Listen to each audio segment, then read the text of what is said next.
The Smelly Kipper. One evening, James was telling scary stories in Tidmouth's sheds.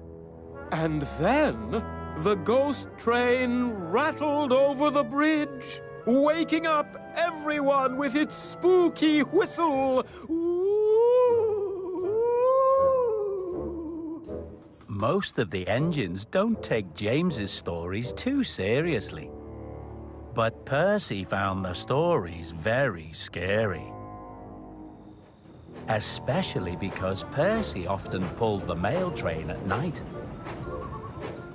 Sometimes at night, things look scarier than they really are.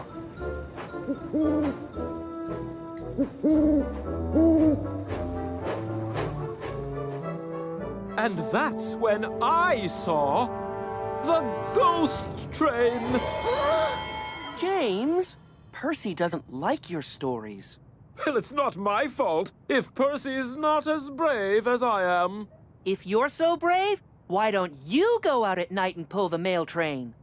Pulling the mail train is a job for a small engine, like Percy, not a splendid, tender engine like me. It's okay, Thomas. I don't mind pulling the mail train. If you're really not afraid, James, perhaps you'd like to prove it tonight by pulling the flying Kipper for me. All right, Henry, I shall. I'm not afraid of a few fish.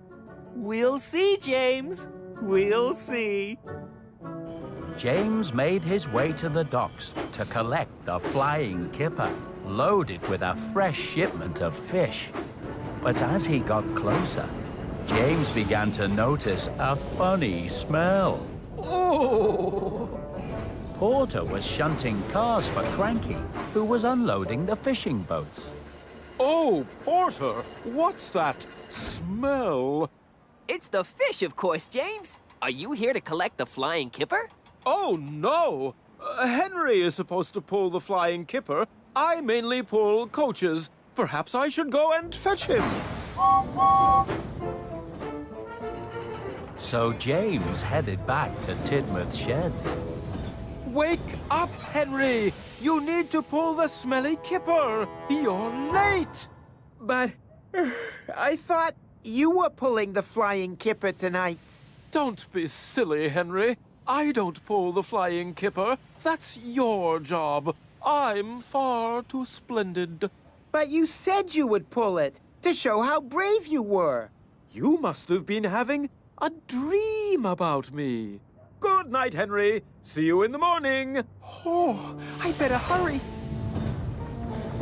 James thought he had been very clever, telling Henry that it had all been a dream. Henry hurried as fast as he could as he pulled the flying Kipper. But every delivery of fish was late. And some were very late indeed. When Henry returned to Tidmouth sheds in the morning, Sir Topham Hatt was waiting for him. What happened to you last night, Henry? Why was the flying Kipper so late? Sorry, sir.